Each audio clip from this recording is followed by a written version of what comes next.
ఆంధ్రప్రదేశ్లో ఒక బాగా పాపులర్ అయిన ఇదేంటంటే బాధుడే బాధుడు. ఎన్నికల్లో అన్ని పార్టీలు ఈ బాధుడు గురించి గత 10 ఏళ్ల నుంచి మాట్లాడుతున్నారు. అందుకే జనం బాగా ప్రచారంలోకి వచ్చింది. ఈ విద్యుత్ బాధుడు గత ప్రభుత్వం చేసింది, ప్రభుత్వాన్ని దించేశారు. వీళ్ళు ఏం హామీ ఇచ్చారు?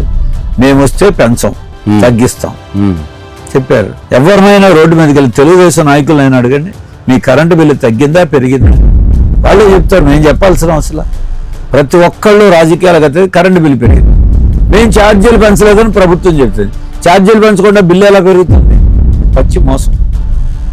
ఇందులో గతం నుండి 3,000 కోట్ల రూపాయలు సర్దుబాటు ఛార్జీలను వసూలు చేస్తారు. ఈ ప్రపంచంలో ఒక వింత ఏంటంటే, ఆంధ్రప్రదేశ్లో ఏ వస్తువుకైనా ఏ సర్వీస్కైనా మీరు బట్టల షాప్కి వెళ్తారు, కొనుక్కుంటారు.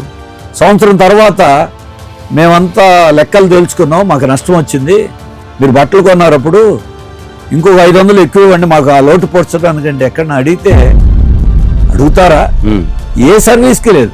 కానీ ఆంధ్రప్రదేశ్లో కరెంటు వాడుకున్న 5 ఏళ్ల తర్వాత, వాళ్ళు నిర్ణయించిన బిల్లు కట్టిన 5 ఏళ్ల తర్వాత మాకు లోటు వచ్చింది కాబట్టి ఇప్పుడు మళ్ళీ కట్టండి అని అడిగే ఒక ట్రూ అప్ ఛార్జీలు, ఇంధన సర్దుబాటు ఛార్జీలు విధానం ప్రపంచంలో ఎక్కడా లేదు. ఈ దుర్మార్గం ఆంధ్రప్రదేశ్.